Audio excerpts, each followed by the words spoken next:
میں کہوں گا مولا ذرا کچھ دیر کے لیے عصر عاشور میں ایک حسین پہ نگاہ ڈالیں، نہ گھر سے سکون ہے،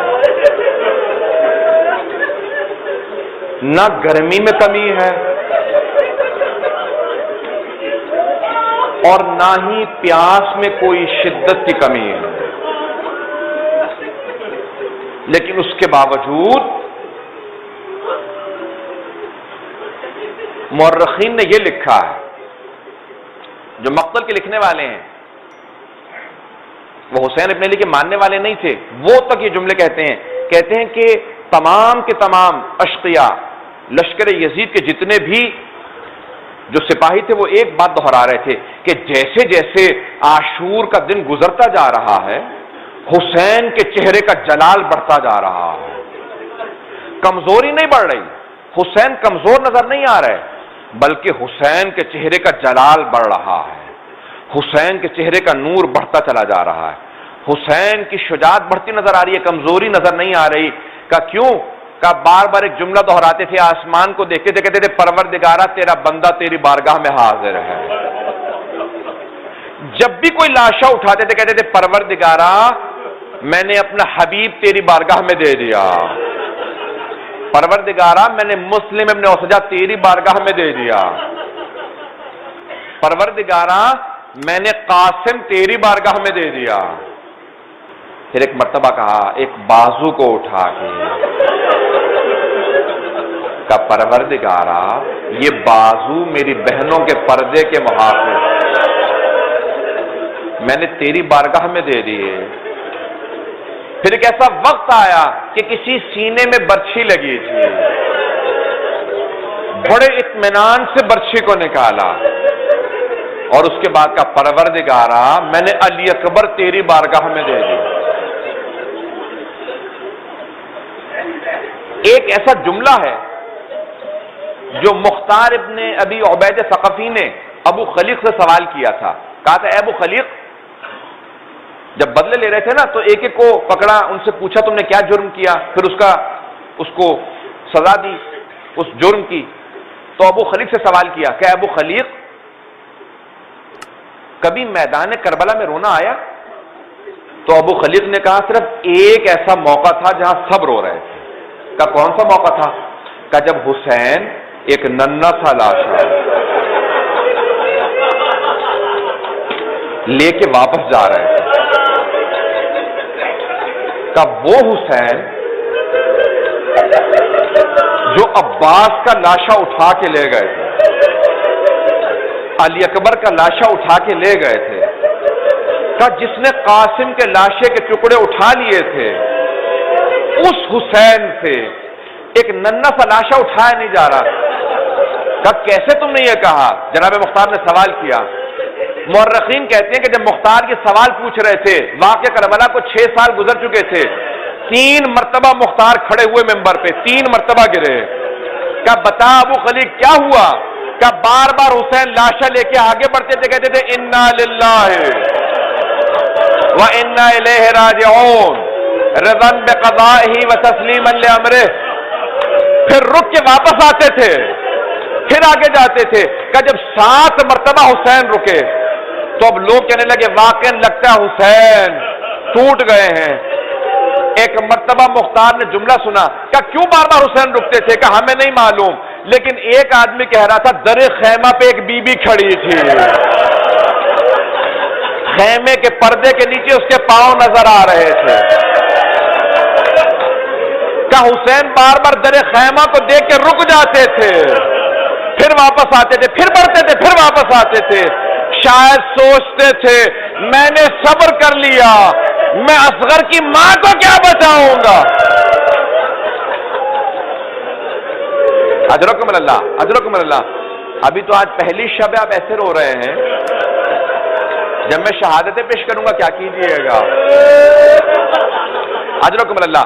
مورخین کہتے ہیں مختار کچھ دیر تک روتے رہے، پھر بے ہوش ہو کے گر گئے، کسی نے چہرے پہ پانی ڈالا، جب ہوش میں آئے تو ایک مرتبہ مختار کھڑے ہوئے، کربلا کا رخ کیا، کہا السلام علیکہ یا ابا عبداللہ، حسین آپ کی عظمتوں کو سلام ہو۔ پوچھا مختار کیا بات ہے؟ کہا مجھے ایک بات پہ بڑا بار بار صدمہ آتا ہے، ابو خلیق نے بتایا کہ حسین نے خیموں کے پیچھے بچے کو دفنا دیا تھا۔ کہا شریعت محمدی میں ماں باپ کو اجازت نہیں ہے، روکنا چاہیے، ہر آدمی کا نہیں تم ہٹ جاؤ میں کروں گا، میں تمہارے بچے کو غسل دوں گا، میں دفنا دوں گا۔ کہا میرے مولا اتنے غریب ہو گئے تھے کہ کوئی دفنانے والا نہیں تھا۔ اجرکم اللہ۔ بس بھئی ایام محرم شروع ہیں، میں پیش تو کرنا چاہتا تھا کہ حسین کیسے چلے مدینے سے اور کیسے پہنچے کربلا، میں انشاءاللہ کل پیش کر دوں گا ان جملوں کو، لیکن آج چونکہ اب میں نے ایک روایت کو شروع کیا مکمل کر دوں۔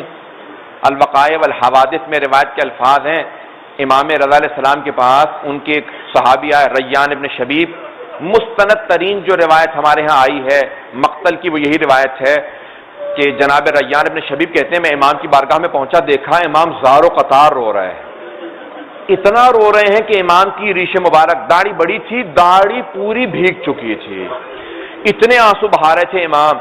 اور میں نے بہت روکا، کہا مولا کیا بات ہے؟ کہا یہ ابن شبیب ہے، شبیب کے بیٹے مجھ سے پوچھ رہے ہو کہ کیا بات ہے، تمہیں نہیں معلوم؟ کہا نہیں مولا میرے ذہن میں نہیں ہے۔ کہا آج عاشورے کا دن ہے، آج یوم عاشور ہے، آج عاشورہ میں اس لیے رو رہا ہوں۔ کہا مولا ذرا کچھ بیان کریں گے؟ میں تفصیل میں نہیں جاؤں گا، صرف روایت کے 2 جملے پیش کر کے تمام کر دوں گا، صرف دعا کے چند جملے پیش کروں گا۔ کہا ابن شبیب ان کنت باکیا علی شیء فابکی للحسین، اے شبیب کے بیٹے جب بھی رونا آ رہا ہو، اپنے ہی حال پہ رونا آ رہا ہو، اپنے حال پہ نہ رونا، میرے جد حسین کو یاد کر لینا اور کہنا پروردگارہ تیرا حسین بڑا مظلوم تھا۔ کہ شبیب کے بیٹے میرے جد حسین وہ حسین ہیں کہ جن کی بہنیں جب رونا چاہتی تھی تو انہیں تازیانے مار کے روک دیا جاتا تھا، رونے کی اجازت نہیں ہے۔ ابن شبیب، شبیب کے بیٹے میرے جد حسین کو ایسے ذبح کیا جیسے ایک بھیڑ کو ذبح کیا جاتا۔ بس میں نے روایت تمام کر دی، اسی کی تشریح کروں گا، ختم کر دیا میں نے، پوری روایت نہیں سنا رہا۔ جیسے ایک بھیڑ کو ذبح کیا جاتا ہے، علماء نے بڑی بحث کی ہے کہ امام رضا علیہ السلام نے یہ الفاظ کیوں استعمال کیے کہ جیسے ایک بھیڑ کو ذبح کیا جاتا ہے، مولا نے بھیڑ کی مثال کیوں دی ہے؟ توجہ ہے سارے مجمع کی؟ بس میں 2 جملے آخری پیش کر رہا ہوں، اگر ان الفاظ کو سن سکیں، دیکھ سکیں میری طرف، میں الفاظ کو تمام کر رہا ہوں۔ امام رضا علیہ السلام، مستند ترین روایت ہے، امام رضا نے کہا میرے جد حسین کو ایسے ذبح کیا گیا جیسے ایک بھیڑ کو ذبح کیا جاتا ہے، اور پھر مولا یہ جملہ دہراتے جاتے تھے، روتے جاتے تھے، جیسے ایک بھیڑ کو ذبح کیا جاتا ہے۔ مولا، علماء کہتے ہیں یہ مولا نے کیوں مثال دی جیسے گوسفند کو، جیسے بھیڑ کو ذبح کیا جاتا ہے؟ آپ نے کبھی غور کیا ایک بھیڑ کو کیسے ذبح کیا جاتا ہے؟ ایک بھیڑ کو ذبح کرنے سے پہلے پانی پلایا جاتا ہے۔ مولا کیا آپ کے جد حسین کو پانی پلایا گیا تھا؟ نہیں، پانی نہیں پلایا گیا، خنجر کو تیز کیا جاتا ہے۔ کیا خنجر تیز کیا گیا تھا؟ کہ نہیں، خنجر تیز نہیں کیا گیا، دوسرے بھیڑوں سے چھپا کے ذبح کیا جاتا ہے۔ مولا کیا آپ کی پھپھیوں سے چھپا کے ذبح کیا گیا تھا؟ کہا نہیں، پھر آپ نے یہ کیوں کہا جیسے ایک بھیڑ کو ذبح کیا جاتا ہے؟ کہا جب ایک بھیڑ کو کوئی ذبح کرنے لگتا ہے تو کوئی روکنے والا نہیں ہوتا، کوئی روکنے والا نہیں ہوتا، مت ذبح کرو۔ کہا سب کہتے ہیں ارے بھیڑ کو لایا ہی ذبح کرنے کے لیے گیا تھا۔